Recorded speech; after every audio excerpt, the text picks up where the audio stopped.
So Asia obviously is a big place, and there are different challenges depending on which part of Asia you're looking at. So there are some areas of Asia where people do not have water infrastructure at all.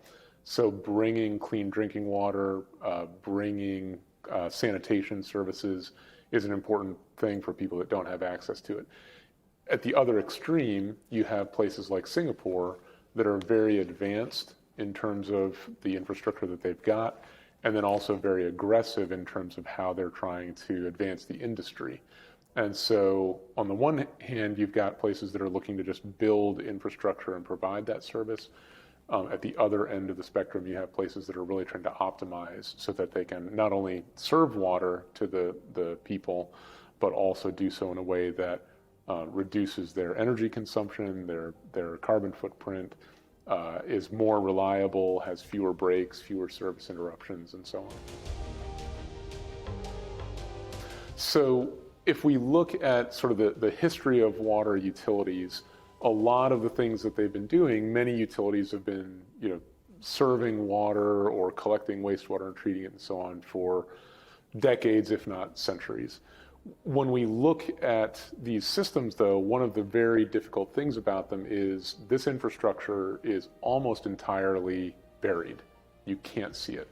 So you might be able to see the treatment plants, you might be able to see, your tap when you turn it on, but all of the pipes that connect that are essentially hidden from you.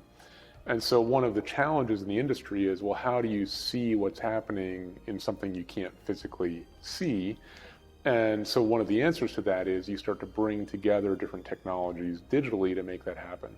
So you can take a combination, for example, of sensor data that's coming in from the field at certain locations, maybe measuring flows and pressures and things like that in the pipe network.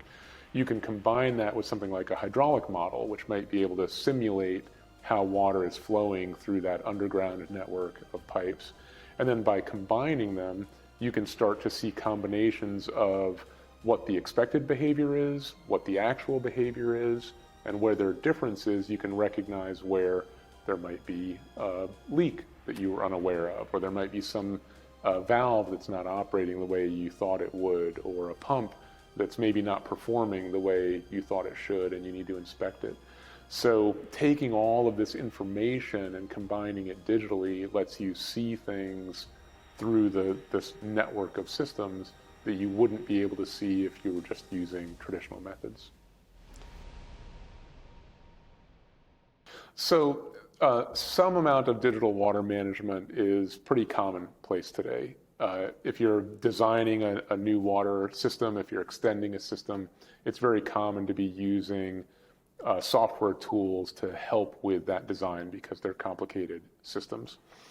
What's not yet prevalent, but we're seeing big movements in that area, is more the ongoing digital twin side of this.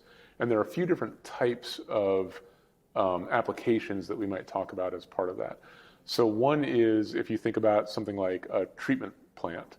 So a very complicated facility, lots of different things happening, both in terms of the water itself, the water, the chemistry and the biology and so on of the water, the hydraulic characteristics of it, but also the rest of the structure. Those different components that are being used to treat the water have to fit in a building. That building has to stand up. That's got to be on a site that also works. And so all sorts of different types of engineers and other professionals are working together to try to make sure that everything functions the way it should. If the plant process engineer decides that they need to change something, the building engineer needs to know that, the structural engineer needs to make sure it won't fall down, and so on. So there's an aspect of working with digital twins that helps those different collaborators be more effective in doing that type of work together. There are also benefits, though, when you think about then taking that design and moving it into construction so that the people who have to build it can make sure that they know how to move these parts around and assemble it the way it needs to be, that the timing of how they would do that would work.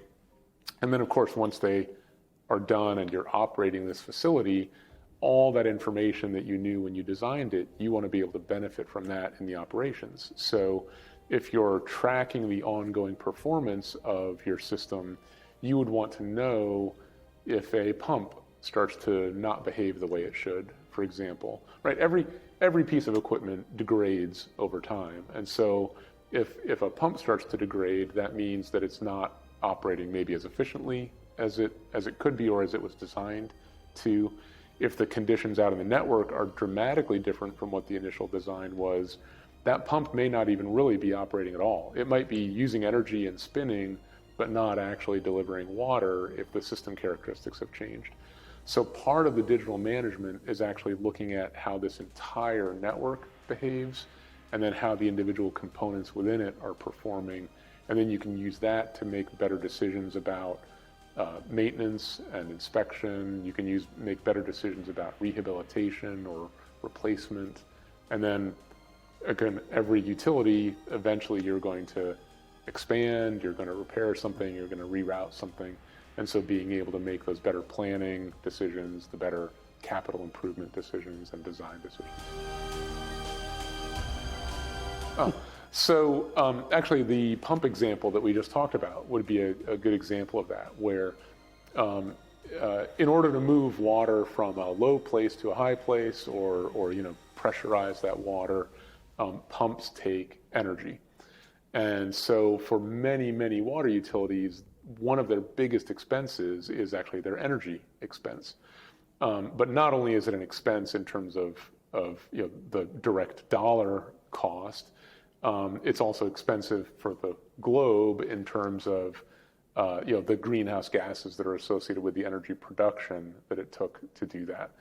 So anything you can do to select your pumps in a way that they're going to operate at a more efficient point means that you're able to save greenhouse gases. If you're able to operate those pumps in a way that's more efficient, you'll be able to save on the energy that it takes to move that water around. And then one of the other things that a lot of people don't necessarily think about right away is if you're able to fix leaks in your system, every drop of water that you don't leak is a drop of water that you don't need to collect, you don't need to treat, you don't need to pump. And so by making those systems operate more efficiently overall, by finding and fixing leaks in the system, you're actually reducing the greenhouse gases from that as well. Yes, I think I don't see any way that we can meet those targets without aggressively going digital. And there are a few different reasons for that. One reason is, in addition to the challenge that we have with aging infrastructure in places that already have water infrastructure, there also are still billions of people in the world that don't even have access to clean drinking water or sanitation. And so we need to build that. And in order to do that, that's going to require an increase in efficiency for the engineering side of what's happening, because there's a talent shortage in the world as well. And so if we're expecting fewer engineers to make better decisions about building more infrastructure new, and then repairing and rehabilitating and operating infrastructure that already exists, I don't see any way that you can do that without having a more intelligent tool set.